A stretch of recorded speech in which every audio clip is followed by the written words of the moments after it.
to understand South Africa, we really have to understand the political history of Africa over the entire 20th century. And this is something that I think a lot of Western analysts grapple with because of the inability to contend with topics like racism, like colonialism, like imperialism and neo-imperialism. Because South Africa was the last African country to gain independence. And throughout the worst years of the apartheid regime, there was a lot of support coming from Western governments for the apartheid government. And it was indeed the countries of the East that provided the support that anti-apartheid activist military required to stand up against the apartheid regime. And so for someone like Cyril Ramaphosa and many of the senior representatives of the South African government, I imagine that there's a slightly different interpretation of the history of relationships between all of these regions of the world, and is colored by this history that Western analysis finds itself incapable of providing because of this partial understanding of what African history looks like when you're viewing it from Africa. I would say the vast majority of African countries have embraced a more neutral tone and have refused to take sides, again, because of recent political history. We're talking about nation states that are still navigating European excess. When we think about, for example, the Mediterranean crisis, the refugee crisis in the Mediterranean, and the subsequent militarization of the Sahel region, many African countries are having to navigate effectively losing sovereignty over their boundaries because of European politics, because of European security concerns. We're talking about, I think initially, the moral hazard of neo-imperialism, I think, is what many African countries are struggling with, because it really is caught between a rock and a hard place, a choice between the last 10, 20 years, whereby the political relationship between Africa and Europe has really not been one of equals, has really been one of being consumed and being seen as a place that is only valuable for its natural resources, and being stuck with Russia's neo-imperialism in Ukraine, which also then has that political familiarity, albeit from a slightly more abstract position. And I think that's why neutrality kind of appeals to a lot of African countries, because we don't want to forget the recent history. We don't want to repeat the recent history, even though there is a recognition that what is happening within Ukraine is fundamentally unjust. Welcome to another episode of the Nick and CJ Show. I'm one of your hosts. I'm CJ. What's up, Nick? What's popping, my friends, my family? It's good to be back. This is Nick and CJ closing the show. We're closing the show today. Savvy and JB was live earlier. Fantastic show. Savvy and JB is on fire, man. Killed it. Now that was a great report, and we've been breaking this down ever since the beginning of the conflict, CJ. How many segments have I done about the West losing Africa? Countless. I can't even tell you. How many of those segments exist on the NATO left? They don't exist.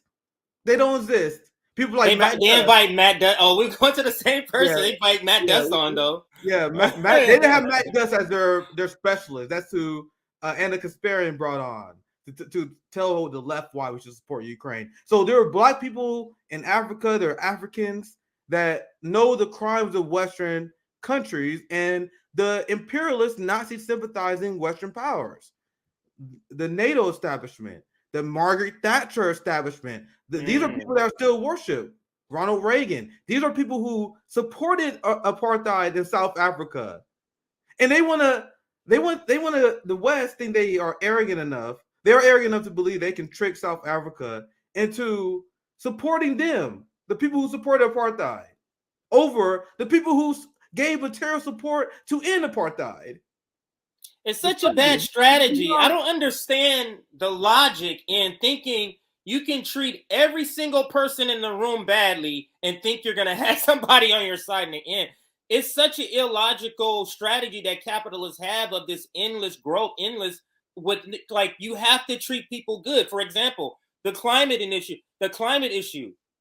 Wouldn't you want to prolong the planet, fossil fuel companies, so that you can keep making money? Wouldn't you want to find a way? Like it's such an illogical, it's almost like a self-eating flesh disease. It's just eating itself.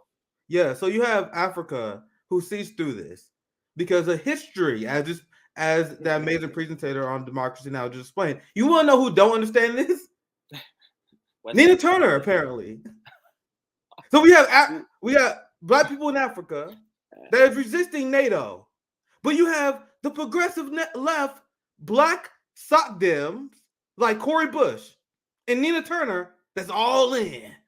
Nina Turner like, I get it, man. We got to stand for Ukraine because if we was invaded, we want that to happen to us. That clip is going to air later today. Unbelievable that you have people, and they're one among the worst because this information, as I showed you, CJ just showed you that clip. I'll show you the clip from Spanish TV where they was like, "Hey, have you guys seen the history of this? You guys know CIA was in Ukraine? I didn't know that." Like, it wasn't even on some pro-Russian shit. It was like to present information. Like, I don't know if you guys know this, but this happened here too. Then there was a clip from Indian TV where it was the same. You had Lula calling out the German chancellor and Joe Biden to their face on this. But we are supposed to believe, CJ, that the NATO left accidentally got this wrong. Everyone in the world sees through this, but the NATO left accidentally got it wrong. Marianne Williamson apologized for this, and we're supposed to not call it out. We're supposed to feel unity with these people that are going along with one of the biggest military-industrial complex psyops of my lifetime since the Iraq War. Go ahead, CJ. Nick, it has to do with them latching on to progressives in the squad, and let me explain. I'm going to bring it to everybody. So, if you go, hey, I'm latching on to these people. If you built your platform, for example, through the Bernie Industrial Complex, this is your livelihood. These are the people. This is what you're going to keep until the end. Yep. So, latching on to those people, but those people, the AOCs, they're now careerists. They're not active. So now they're latching on to the Democratic Party. So you see what I'm saying? It's just people are latching on to the other people, and the Democratic Party is moving to the right. Yes. So as the Democratic Party move right, they have to move right, Nick. And that's what's happening. Go ahead. Sorry, my bad. But it's so pathetic because you have people who still believe in the DSA strategy. They still believe that they have to run within the Democratic Party, support the Democratic Party, and everyone else, according to Crystal Ball, is unserious.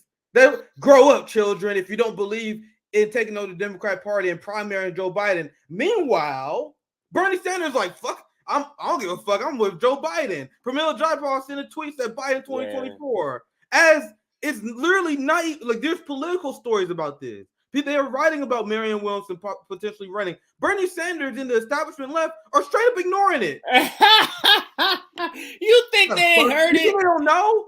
You think they ain't heard about this, man? Come on, man. Get out of here. That's why I did that story, CJ. That's why I did that story with progressives. Immediately after the State of the Union, they came out in support of Biden and said, this is why we need support Biden coming forward. Because, they're doing the propaganda. They said he's shockingly progressive. That story, I might pull it up here. What that story was talking about. You think that wasn't planned because they didn't hear about Marianne Williamson running? Think about this, guys.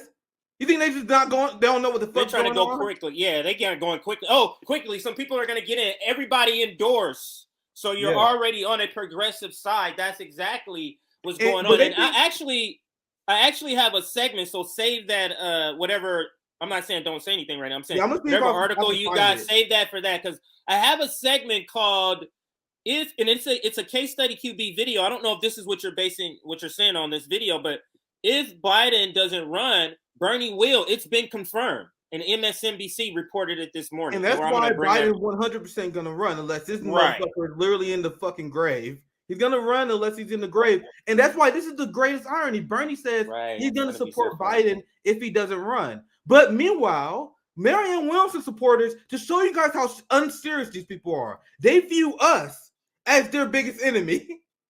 They have no criticism of Bernie Sanders and the squad who's about to straight up sell them out, who have no interest in their movement. You would think that a channel with 30,000 subscribers is not the biggest obstacle, right? But they hate us more than they hate the progressives who sold them out. The same way that Nina Turner hates us, and she hates Jimmy Dore more than the progressive caucus who refuse to endorse her. You guys can see that imbalance. They hate the people on the bottom. Meanwhile, the people on top, Massa. No, it's okay, Massa. It's okay if you betray us, Massa.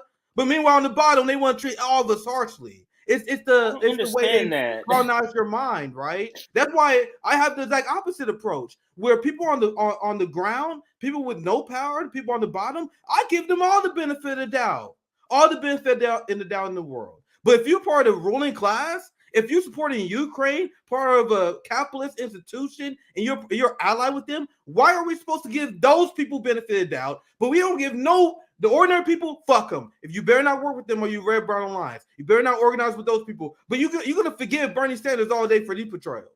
You're gonna forgive the AOC and the squad for their betrayals. See, once again, the logical inconsistency is what gets me. I'm not used to that. Like, I'm from a culture where we call that shit out. Where there's like you can be your way, and I respect people living different lifestyles, right? You can be your way, but if there's inconsistencies here that clash, I don't buy with that. And that's the left. That's the left.